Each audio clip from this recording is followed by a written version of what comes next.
हरियाणा विधानसभा में आज हरियाणा संगठित अपराध नियंत्रण विधेयक 2023 पारित हुआ। सदन में इस पर जमकर हंगामा हुआ। आपको सदन में इस मुद्दे पर हुए हंगामे दिखाएंगे, उसके क्लिप दिखाएंगे। पक्ष विपक्ष के बीच किस तरीके से तकरार हुई है ये आपको दिखाते हैं। माननीय सदस्यगण, मुख्यमंत्री प्रस्ताव करेंगे कि हरियाणा संगठित अपराध नियंत्रण विधेयक पर तुरंत विचार किया जाए। अध्यक्ष महोदय, मैं प्रस्ताव करता हूं कि हरियाणा संगठित अपराध नियंत्रण विधेयक पर तुरंत विचार किया जाए। एक मिनट। ये जो है अच्छी बात है, ये ऑर्गेनाइज्ड क्राइम के खिलाफ ये लॉ लेकर आ रहे हैं, लेकिन जो है इसके ऊपर हमारे को पुनर्विचार करना चाहिए, क्योंकि ये बहुत ही कई इसमें ऐसी चीजें हैं जो विच आर वेरी ड्रैकोनियन और जो मिसयूज हो सकती हैं आने वाले समय में। तो वो उसके ऊपर पुनर्विचार करके अच्छी तरह से इसको पढ़ लिख कर जो है सारी तरह से पूरा वो लेकर फिर उसको लेकर आए। हम साथ हैं इसके, लेकिन कई चीजें इसमें प्रोविजन ऐसे हैं जो अभी पढ़े हैं जो बिल्कुल सही नहीं है, जो कोर्ट्स के साथ भी जो है तालमेल नहीं खाते, उनका भी जुरिस्डिक्शन है, वो जुरिस्डिक्शन को भी हटा रहे हैं। तो there is going to be a confusion between the judiciary as well as the special court. वो होएगा तो फिर प्रॉब्लम आएगी क्रिमिनल के लिए। अध्यक्ष महोदय, अध्यक्ष महोदय, ये जो आज हम प्रस्ताव लेकर के आए हैं ये वास्तव में कोई पहली बार नहीं आ रहा। ये 2 बार पहले आ चुका है, 2 बार इस हाउस ने पारित भी किया है, और पारित होने के बाद हर बार, चूंकि ये एक ऐसा प्रस्ताव है जिसका सेंट्रल गवर्नमेंट से प्रेसिडेंट से असेंट लेनी जरूरी होती है, तो प्रेसिडेंट के असेंट के लिए जब पहली बार जब गया तो उन्होंने जो ऑब्जेक्शन लगाया था वो ऑब्जेक्शन ये था कि उसमें जो इंटरसेप्शन का विषय था, इंटरसेप्शन उसमें डाला गया था कि पुलिस को इंटरसेप्ट करने के लिए उसमें एक प्रावधान रखा गया था। लेकिन बाद में जो वहां से जब ये लग करके आया था तो ये बताया गया कि इंडियन टेलीग्राफ एक्ट में जो ये इंटरसेप्शन का अधिकार ये पहले से दिया हुआ है, इसलिए दोबारा से इसमें लिखने की आवश्यकता नहीं है। इतना मात्र एक उसमें ऑब्जेक्शन था, उसको हमने हटाया था और इस इंटरसेप्शन के विषय को छोड़ करके हमने दोबारा भी भेजा था। दोबारा जब भेजा है तो उसके बाद कुछ टेक्निकल चीजें ही उसमें उल्लेखित की गई। उस टेक्निकल में एनडीपीएस के एक्ट में भी इसी प्रकार की कुछ स्ट्रिंजेंट धाराएं जो पहले से हैं कि जो इस प्रकार की तस्करी करते हैं नशीली पदार्थों का, उसका प्रावधान पहले से दिया हुआ है। एक क्लॉज में उसमें कहीं ना कहीं आपस में कंट्राडिक्शन थी, उस कंट्राडिक्शन के कारण से ही उसको वापस भेजा गया था। अब हमने उस कंट्राडिक्शन को दूर कर दिया है, क्लॉज बाय क्लॉज उसमें सारी चीज करके एलआर से यानी वेट कराने के बाद, और अब उसमें जो एक्ट पहले हमने बनाया था सेंस उसकी वही है, और ये केवल हम बना रहे हैं आज, ऐसा नहीं है। यही एक्ट एज इट इज पहले महाराष्ट्र ने बनाया, मकोका एक्ट, उत्तर प्रदेश ने इसको एक्सेप्ट किया है, उन्होंने बना लिया है, गुजरात ने इसको एक्सेप्ट किया है, उन्होंने बना लिया है, इसी प्रकार कुछ स्टेट्स ने इसको एक्सेप्ट किया है।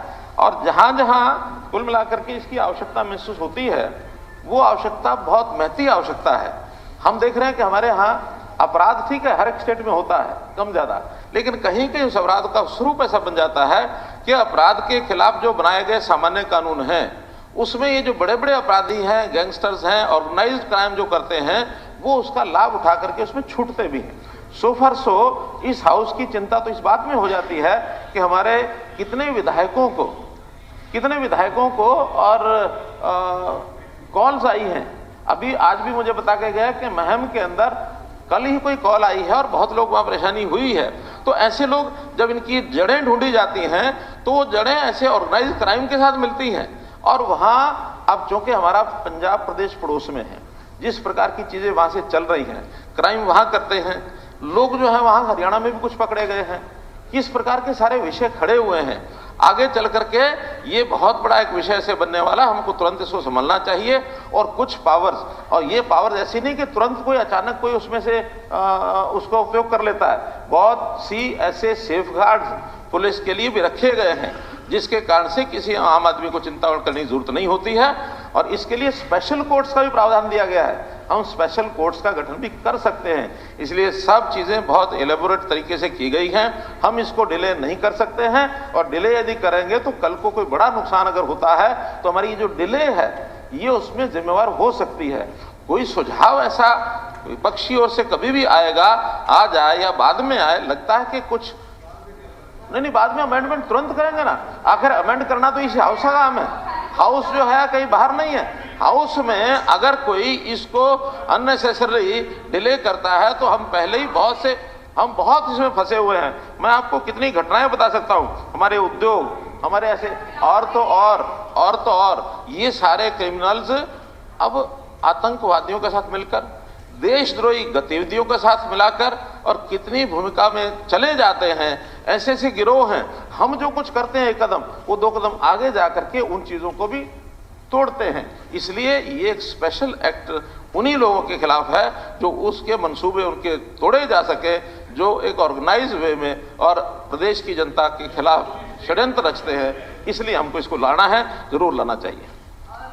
माननीय मुख्यमंत्री जी ने सही कहा, जो ऑर्गेनाइज्ड क्राइम जो है, this is a matter of great this thing worry for all of us, और हम इसमें आपके साथ हैं पूरी तरह से। जो ऑर्गेनाइज्ड क्राइम के खिलाफ जितनी भी जो कार्रवाई हो सकती है, टेररिस्ट के खिलाफ और जो इस तरह के जो वारदातों का अंजाम देते हैं, उनके खिलाफ सख्त से सख्त कार्रवाई होनी चाहिए। लेकिन ये बिल के पढ़ने के बाद मैं खाली 1-2 चीजें आपके पॉइंट करना चाहती हूँ। फॉर एग्जाम्पल सेक्शन 5(2) के अंदर जो है, ये स्टेट गवर्नमेंट डिसाइड करेगी जुरिस्डिक्शन कोर्ट का। तो अगर ये हाई कोर्ट का जुरिस्डिक्शन हम किस तरह से डिसाइड कर सकते हैं? फिर इसी तरह से मसलन सेक्शन 5(2) में अब, और फिर इसी तरह से सेक्शन 9 के अंदर ये फिर से कोर्ट की पावर जो है और इंडिपेंडेंस ऑफ जुडिशरी है उसको कर्टेल कर रहा है। और सेक्शन 18 के अंदर फिर वो जो है पावर जो है वो हैव बीन गिवन टू, जो कोर्ट्स की पावर हैं दे हैव बीन गिवन, तो वो ये तो सारा जुरिस्डिक्शन जो कोर्ट का है फिर वहां जाके अटकेगी बात। सर 2 बार जैसे अभी मुख्यमंत्री जी ने बताया कि ये बिल वापस आया, अब ये तीसरी बार सर वापस ना आए तो उसके लिए अगर इस पे गहन विचार हो, उसमें हर्ज भी क्या है? सर कल शाम को ये बिल मिला है, इतना बड़ा सर ये पूरा का पूरा 14 पेज का सर ये बिल है, इसमें अगर हमें पढ़ने का समय मिल जाए तो सर हर्ज भी क्या है? सर आपने पढ़े क्या?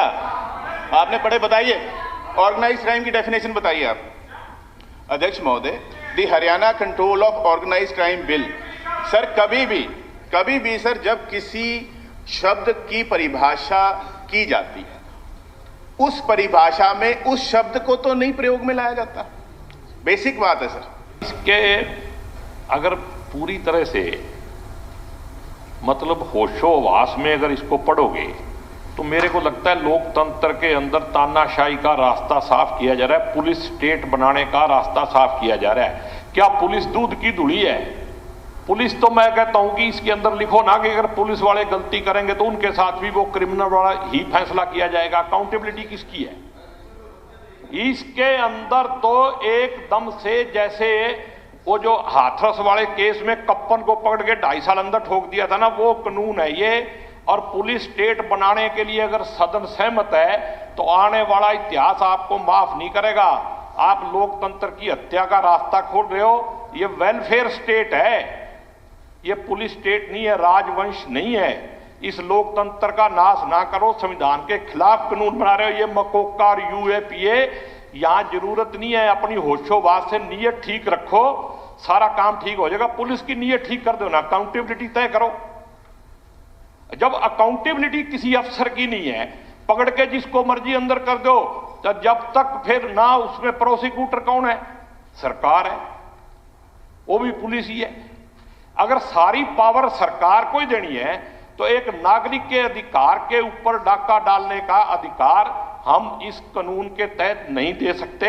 मैं इसका पुरजोर विरोध करता हूं और पूरी पार्टी विरोध करेगी। ऐसा धंधा अगर करना है, अगर तानाशाही लानी है, तो फिर कानून को, सारे संविधान को खत्म कर दो। ये तो मतलब बैकडोर से तानाशाही चलाने का काम, ये नहीं चलेगी। ऐसा सोच भी नहीं चलनी चाहिए, और जिसकी ऐसी घटिया सोच है उसको इस विधानसभा में नहीं आना चाहिए। ये देखिए गोगी जी, ये जो गोगी जी ने बोला है, ये वर्ड्स जो हैं इसको निकाल दिया जाए इसमें। ये अध्यक्ष महोदय, ये शब्द सबसे पहला गलत भाषा, ये शब्द जो है ये निकाला जाए। सबसे पहला ऑब्जेक्शन ये है अध्यक्ष महोदय, जो है ठीक नहीं है। नहीं, आपने कहा ये जिसकी सोच है, ये सरकार का है, ये सरकार की सोच है, ये सरकार की सोच है। आप कह रहे हैं कि उसको सदन में आने का अख्तियार नहीं,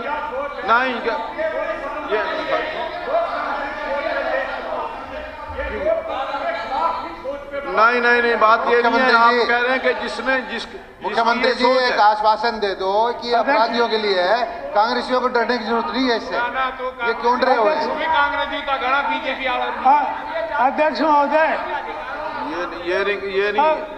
ये सबसे नहीं, सोच का पूर्व विरोध है। आपने ये कहा कि वो जो इस विधानसभा में आने के काबिल नहीं है, काबिल तो जनता ने बनाना है, आपने नहीं बनाना। नहीं, अध्यक्ष महोदय, सबसे पहला मेरा ऑब्जेक्शन ये है, आपको याद होगा आपने कहा था 5 दिन पहले बिल देना पड़ेगा, उससे हम कंसीडर नहीं करेंगे, टेकअप नहीं करेंगे।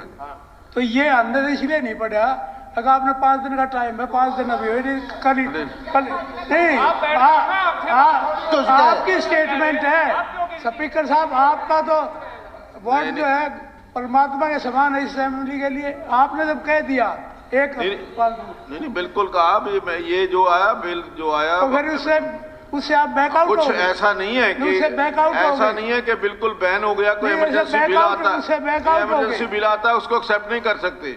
हमने कोशिश की है कि 5 दिन पहले आए, लेकिन पहले तो ये आता था, उसी टाइम आता था, सेम डे। हमारे वोटर जो है हमारे को फोन कर दे, कल को क्राइम में फंस जाए तो हम भी क्राइम में शामिल हैं क्या? आप बोलो भाई, सारे जने आत्मा मर रही है तो बोलो। आप तो बोलोगे, क्योंकि आपका तो मेरे को पता है आपने बोलना ही है, क्योंकि सत्यानाश का ठेका ले रखे हैं।